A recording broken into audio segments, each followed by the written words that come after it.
Hi and welcome again to the Talking Locks podcast. My name is Ade Balogun of Locitude, and today I'm excited to be sharing with you 7 tips to loc length retention.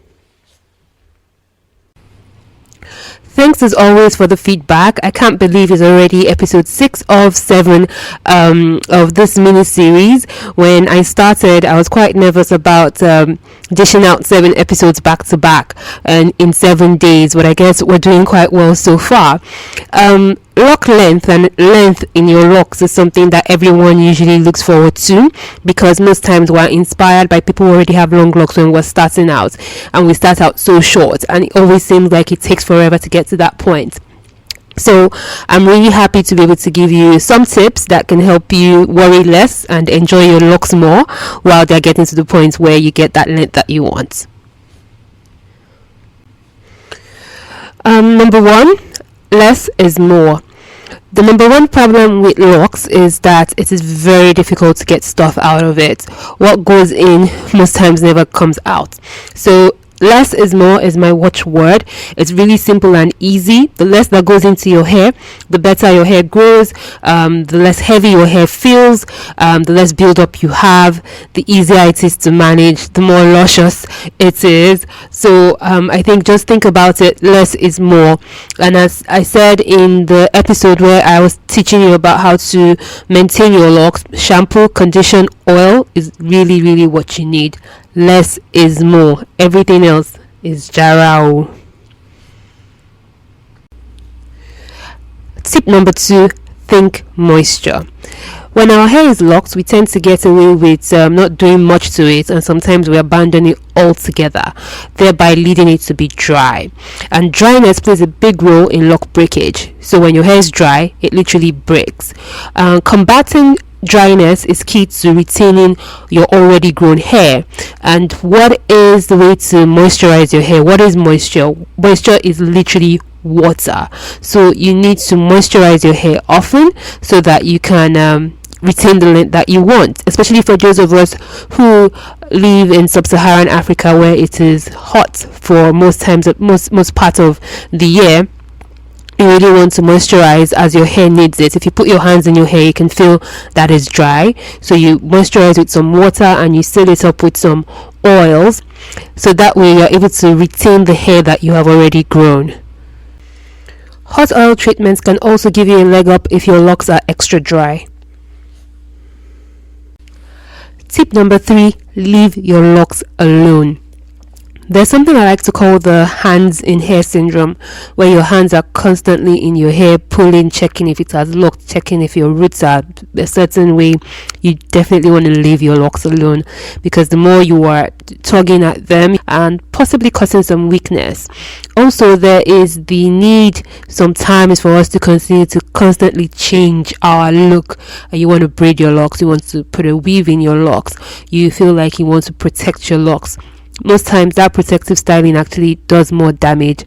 It's best for you to just leave your locks alone. That way you actually retain the most length. When you braid your locks, you tend to put pressure on your edges. You can lose some locks in the process. When you have a weave in them for a very long time, you're gathering build up. When the weave is taken out, if it's not taken out properly, you might have a lock cuts here or there. Sometimes it goes in the opposite direction of what you really want, which is loc length retention. So please leave your locks alone. Tip number 4, no heavy stuff. I already spoke to this in a previous podcast on the effect that wax, butters, and generally heavy products have in your hair.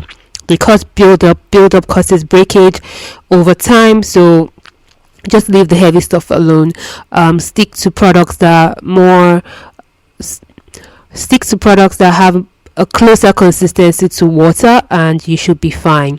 It's also important to note that when you use heavy stuff in your hair actually does feel heavy, and it's not a good feeling. Your locks are still hair, and one of the things I like about my hair is that when I'm in the wind, even though my hair is so long, it actually does blow in the wind.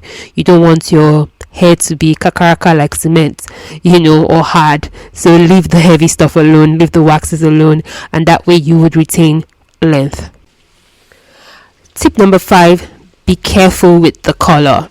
So coloring locks is something that is amazingly beautiful, and it gives you so much to look forward to. It's one of the easiest ways to change up your look, and I won't lie, it is really beautiful. However, color does damage your locks, and let me try and explain this very quickly. Most colors that would show in your hair contain one of two ingredients, which is hydrogen peroxide and or ammonia, and these products actually act as bleaching agents. So when you're using any dye that says permanent on it, the likelihood that it has one of these two or the two ingredients that I talked about is very high.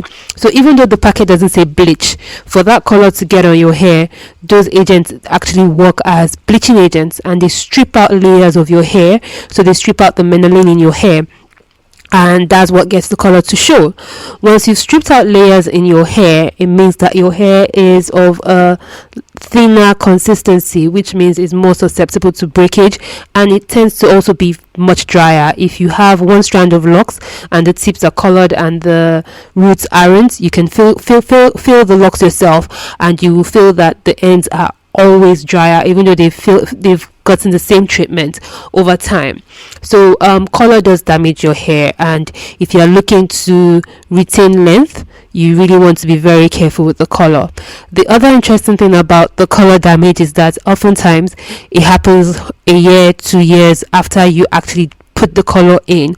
So it might seem like, oh, what's happening, why is my hair breaking 2 years after? It's actually that color work. So you really need to be careful with the color. You kind of have to choose, do you want length or do you want color? Or would you use a color that doesn't contain any of the active bleaching agents, and maybe something that would instead make your hair darker and add to your hair as opposed to strip from your hair? These are things that you need to consider, and if you're confused, speak to a loctician or come to Locitude. Tip number 6, keep with a locking method that works for you. Back in the day, somewhere in maybe year 2 or 3 of having my locks, I told my loctician at the point that my roots were not locking, and he decided to switch from palm rolling to interlocking to have my roots instantly locked. I was very happy with the results because at least they were all together, but I noticed very quickly that part of my hair was much thinner, and because of my hair is really fine, my hair did not fare well with the interlocking method. So a few months later, when I noticed that some of them had thin, some of them had to be joined together, I was upset, and he was like, oh, but you said your hair wasn't locking, and I interlocked it. And I was like, oh, I would have been better off with some advice. If you had told me that my roots were going to lock eventually, I probably would have been patient as opposed to losing some locks and all of that.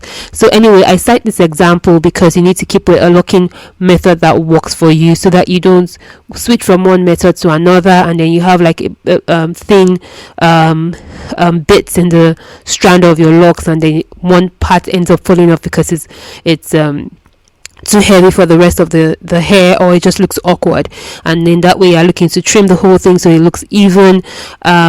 Basically, you need to stick with a locking method that works for you, and in that way you can definitely have a better chance of retaining all of the hair that you grow in your locks.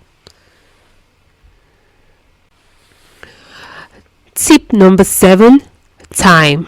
So the last but not the least tip is time. Time grows all hair, except there's an underlying medical condition that you are facing, and then maybe the hair might not grow if you have some really acute alopecia or something, but otherwise time grows all hair. But before you run off to your doctor looking for medical conditions, I must share that there is no particular time in history of my locks that I have felt that my hair is growing. I mostly complain that my hair growth is stagnant. However, year on year, I accumulate growth. It never seems obvious, but my locks are definitely growing, even up till now. So take a selfie every now and then, and do yearly length checks if you really want to. And I'm sure that against all odds, you will see that your locks are growing. Just be patient. One wise naturalist once said, "It is not about growing your hair It is about how you are able to keep the hair you have grown.